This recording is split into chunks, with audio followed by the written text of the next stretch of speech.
नमस्कार दोस्तों, मैं हूं विशाल और स्वागत करता हूं एक बार फिर से आप सभी का आपके अपने YouTube प्लेटफॉर्म एमडी क्लासेस पर। तो दोस्तों, आज की ताजा और सबसे बड़ी और सबसे जरूरी खबर जो हर एक भारतीय को पता होनी ही चाहिए, साथ में यदि आप किसी भी एग्जाम की तैयारी कर रहे हैं तो आपको इस खबर से जुड़ी एक एक बात पता होनी चाहिए। तो सबसे पहले हम नजर डाल लेते हैं कि खबर क्या है, फिर आपको बताएंगे कि एग्जाम के पॉइंट ऑफ व्यू से क्या क्या ऐसी बातें हैं जो आपको याद होनी चाहिए। तो सबसे पहले आप देख लीजिए कि यह खबर है कि FIFA bans Indian football federation. मतलब सीधी बात है कि फीफा के द्वारा इंडियन फुटबॉल फेडरेशन को, ऑल इंडिया फुटबॉल फेडरेशन को बैन कर दिया गया है। अर्थात आप यहां स्पष्ट रूप से देख सकते हैं, लिखा हुआ है FIFA suspends AIFF, means FIFA के द्वारा ऑल इंडिया फुटबॉल फेडरेशन को बैन कर दिया गया है और इस वजह से इसे भारत के फुटबॉल इतिहास का काला दिन माना जा रहा है। और इसकी वजह से हम इस साल होने वाले अंडर 17 वर्ल्ड कप, यह अंडर 17 वुमेन्स वर्ल्ड कप था दोस्तों, जिसकी मेजबानी भारत करने जा रहा था इस बार अक्टूबर महीने में। लेकिन अब फीफा के द्वारा बैन किए जाने के बाद न केवल भारत इस टूर्नामेंट की मेजबानी से बाहर हो गया है, बल्कि अब इंडियन फुटबॉल टीम, चाहे वो इंडियन वुमेन्स टीम हो या मेंस टीम हो, दोनों में से कोई भी टीम किसी भी इंटरनेशनल फुटबॉल टूर्नामेंट में पार्टिसिपेट नहीं कर पाएगी। अब आपको यह खबर सुनकर गुस्सा तो आ रही होगी, लेकिन हमारे लिए जानना जरूरी है कि आखिर इस खबर के तह में क्या है, आखिर इसका कारण क्या है, क्या फीफा ने ऐसा क्यों किया, इसके लिए जिम्मेदार कौन है। तो आइए देखते हैं दोस्तों कि आखिर वही हुआ। देखिए लिखा हुआ है कि आखिर वही हुआ जिसका डर था। इसका साफ मतलब है कि भारत को इंडियन जो ऑल इंडिया फुटबॉल फेडरेशन है उसको इसके बारे में कुछ पहले से पता था, तभी तो। चलिए पढ़ते हैं पूरी खबर। दुनिया भर में फुटबॉल को चलाने वाली सबसे बड़ी संस्था यानी फीफा ने अखिल भारतीय फुटबॉल महासंघ पर बैन लगा दिया है। इसका सीधा सीधा मतलब यह है कि अब न तो भारत इस साल अक्टूबर में होने वाले women's under 17 football world cup की मेजबानी कर पाएगा और न ही अपनी राष्ट्रीय फुटबॉल टीम किसी इंटरनेशनल इवेंट में खेल पाएगी। कारण जान लेते हैं। कारण में लिखा हुआ है कि फीफा का कहना है कि तीसरे पक्ष द्वारा गैर जरूरी दखल का हवाला देकर आखिरकार सोमवार रात यह कड़ा फैसला लिया गया है।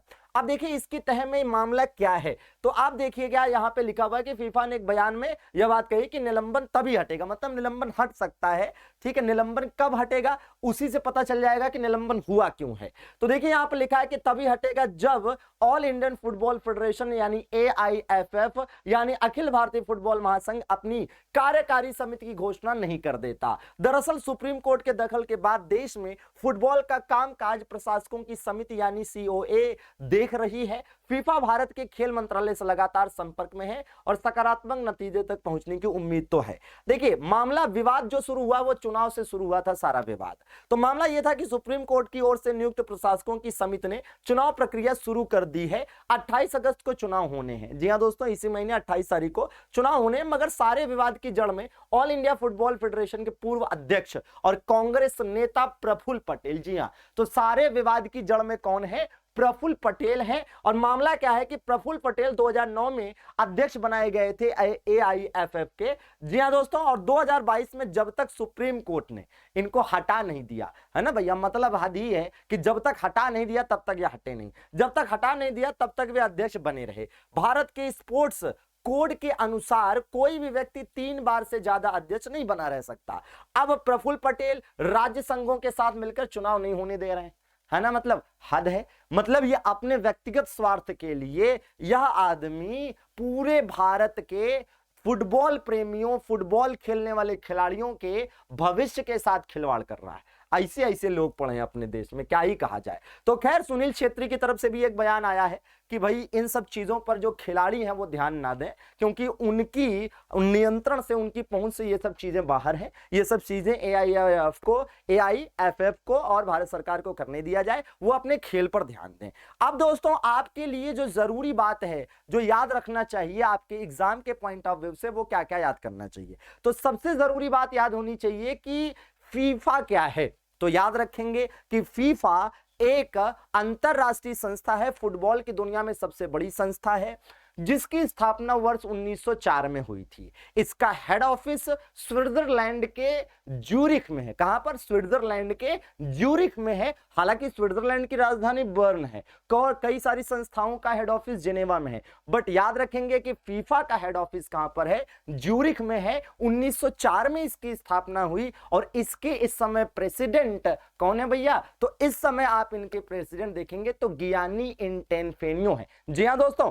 अच्छा, तो एक तो ये याद होना चाहिए। दूसरी बात ये याद होनी चाहिए कि लास्ट टाइम जो फीफा वर्ल्ड कप था वो रूस में हुआ था, जिसमें फ्रांस ने क्रोएशिया को हराकर टूर्नामेंट जीता था। और 2022 का जो फीफा वर्ल्ड कप है वो कतर में होने जा रहा है, जिसकी राजधानी दोहा है दोस्तों। जिसकी राजधानी क्या है? दोहा है। अब अगली बात ये याद होनी चाहिए आपको कि इस साल अक्टूबर महीने में FIFA under 17 women's world cup जो है वो इंडिया में होने जा रहा था। जी हां दोस्तों, तो इतनी जानकारियां आपके पास होनी चाहिए। बाकी फुटबॉल से रिलेटेड जो भी खिलाड़ी हैं उनके नाम याद रखिए, जैसे इंडिया के सुनील छेत्री जी हैं, सबसे बेहतरीन इंडियन फुटबॉल प्लेयर माने जाते हैं।